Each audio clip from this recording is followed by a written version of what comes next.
Menurut Undang-Undang Republik Indonesia Nomor 10 Tahun 1998 tentang Perbankan, bank adalah sebuah badan usaha yang menghimpun dana dari masyarakat dalam bentuk simpanan dan menyalurkannya kepada masyarakat dalam bentuk kredit atau bentuk-bentuk lain, dengan tujuan untuk meningkatkan taraf hidup orang banyak. Untuk meningkatkan taraf hidup orang banyak, iya, peran bank memang sefundamental itu dalam perekonomian sebuah negara. Bagaimana caranya? Yuk kita bahas bisnis model dari bank. Pada dasarnya, bank adalah institusi yang menghimpun dana dari pihak-pihak yang kelebihan dana, lalu dana itu disimpan dan dikelola sama bank sedemikian rupa untuk kemudian disalurkan bagi pihak-pihak yang membutuhkan dana. Pihak-pihak yang kelebihan dana itu contohnya kayak kamu dan aku. Biasanya disebut sebagai dana pihak ketiga atau DPK. Kita sama-sama kelebihan dana nih, makanya kita menabung di bank dalam bentuk savings. Sebagai balasannya, bank-bank konvensional akan memberikan bunga tabungan untuk kita. Iya, kenapa aku bilang cuman bank konvensional? Karena ada namanya bank syariah, itu nggak memberikan bunga kepada si penabungnya. Nah, di sini ada data, kalian bisa lihat berapa suku bunga tabungan di 4 bank besar. Dan di sini kita bisa lihat nih, bahwa sebenarnya Bank Sentral Asia atau BCA itu memberikan suku bunga terendah loh, bahkan cuma 0,08% per tahunnya dibandingkan dengan ketiga bank buku 4 lainnya, suku bunga Bank BCA ini jelas kecil banget. Lucunya masih banyak aja ya yang nabung di BCA, walaupun ternyata bunga tabungannya itu diberikan sama BCA itu paling kecil dibandingkan dengan di bank-bank lainnya. Tapi anggap aja lah ya, rata-ratanya biasanya untuk bunga tabungan, bank itu memberikan di 0-1% per tahunnya bunga untuk tabungan kalian. Nah, untuk pihak-pihak yang kelebihan dana, selain tabungan itu ada apa lagi sih produknya? Nah, selain tabungan, produk untuk si pihak kelebihan dana ini ada lagi, namanya deposito.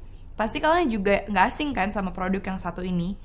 Deposito biasanya mengharuskan modal yang cukup besar dengan jangka waktu penanaman uangnya juga cukup lama, yaitu ada jangka waktu di mana kita nggak bisa tarik sampai jatuh tempo. Gitu. Biasanya bisa bulanan, semesteran, atau bahkan tahunan, tergantung dari perjanjian di awal ya. Tentunya karena dananya dalam jumlah banyak dan bisa ditahan bank dalam jangka waktu tertentu, bank juga memberikan return yang lebih tinggi dibandingkan produk yang savings tadi gitu. Jadi produk deposito ini biasanya rata-rata suku bunganya itu ada di sekitar 3-6% per tahunnya. Lalu dana-dana si pihak kelebihan dana ini apakah cuma diendapin sama bank atau disimpan aja gitu sama bank? Nah, enggak nih teman-teman. Di sisi lain, bank juga mengelola dana ini sedemikian rupa untuk disalurkan kepada pihak-pihak yang membutuhkan dana dalam bentuk pinjaman atau loan.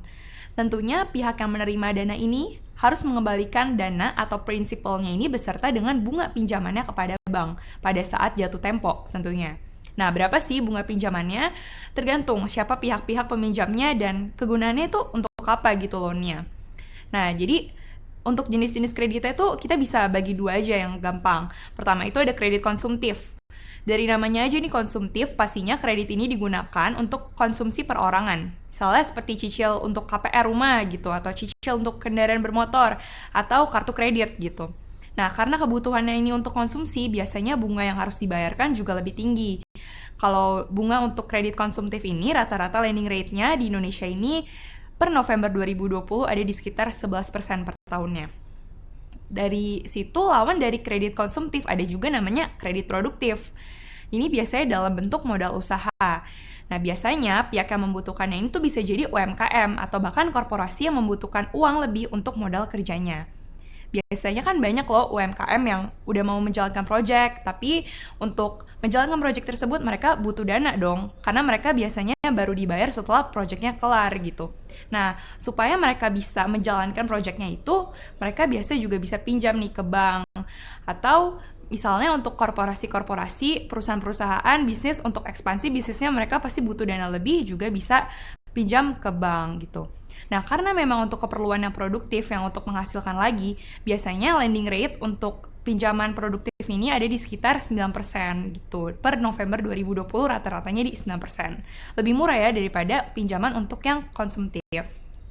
Nah, lalu pertanyaannya gimana sih bank itu bisa meraup keuntungan? Nah, bank itu mendapatkan keuntungan dari selisih bunga yang didapatkan bank dari pihak-pihak yang butuh dana tadi, yang kredit konsumsi sama kredit produktif tadi, lalu diselisihin dengan bunga yang harus dibayarin kepada pihak-pihak yang kelebihan dana, entah itu bunga untuk savings atau bunga untuk deposit gitu. Jadi selisihnya ini biasanya biasa kita kenal dengan net interest margin, yang juga merupakan matriks profitability bank yang penting nih. Jadi kesimpulannya, bagaimana bank meraup keuntungan? Bank makes money from money.